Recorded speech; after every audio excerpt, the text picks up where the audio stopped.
Joining me now is Paul Monk, a former senior intelligence analyst and head of the China desk at the Defence Intelligence Organisation. Now he's an author. He's written 10 books. Paul, welcome to the program. The Defence Strategic Update released by Scott Morrison a week ago warned of the escalating threat from China and also of conflict in the Indo-Pacific. This is something Australians have been not really aware of, have not really been, taking seriously, the idea that there could be real military action against Australia. How much of a risk is this, do you think, and why is the threat from China escalating? I think it's very important that we be clear that the danger of China actually invading Australia, or directly threatening Australia, is very remote. It would be altogether inappropriate at this point in time to have people think that that's what the government is reacting to. What's been going on for a number of years is that China has been, contrary to its earlier undertakings, militarising the South China Sea. What's been happening in the last year or two is that it has become more openly aggressive and seeking to bully a number of countries, including ourselves.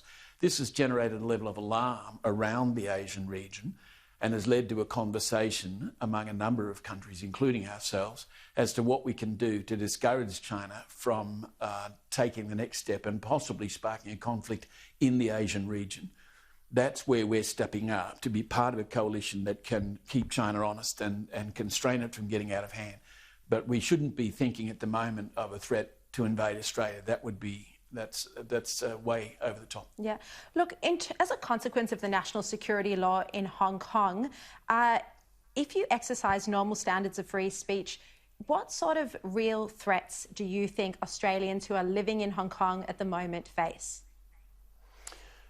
I think there are two aspects to this. The first is that the new law in Hong Kong is extraordinarily sweeping and vague in its codicil. So it's basically saying that anybody in Hong Kong or outside of Hong Kong, a permanent resident of Hong Kong or a foreigner, who takes actions or engages in activities, including writing or speaking, that are deemed by the Chinese Communist Party to threaten its rule in any particular way, can be arrested if they step foot in Chinese territory and charged with violating this new law.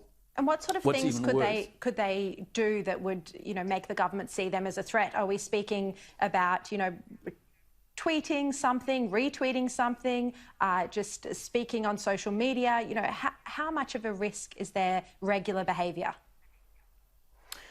Well, I think it would be, even in the present circumstances, implausible to think that they'll start rounding up large numbers of people, particularly who are foreigners. The problem is that there is no due process in China, there is no habeas corpus, and that has now been extended to Hong Kong. And that means anybody is in principle at risk of detention and imprisonment, of secret trial and lack of due process.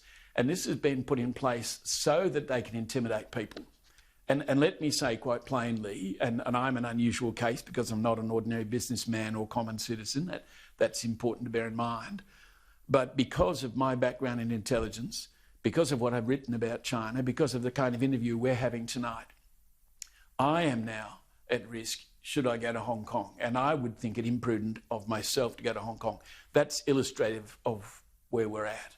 And that's a major change in terms of how Hong Kong has always functioned. Yeah. Look, you had a fascinating article in the Weekend Australian this weekend, and you wrote in the piece that the policies now coming out of China, including the national security law that we were just speaking about, is as ominous as anything coming out of China since the old days of Mao Zedong, or you said even in the aftermath of the Tiananmen Square massacre in '89. How is this the case? It's the case because in between those times, so from after Mao's death until Tiananmen, and then from a few years after Tiananmen until Xi Jinping took power, there were broad grounds for a quiet optimism, or at least a hope, that what we were seeing in China was a regularisation of institutions, a damping down of repression, and a gradual institutional reform. So the hope that we all had in the West, and the rest of Asia, frankly, was that China would find a way to open up its institutions and introduce legal processes, judicial processes, that is, that we could all be more comfortable with. That's not happening. we're now under Xi Jinping back to the worst kind of arbitrary government, extreme censorship, surveillance and incarceration. Everybody's aware now of the extraordinary things being done to the Uyghurs in Xinjiang.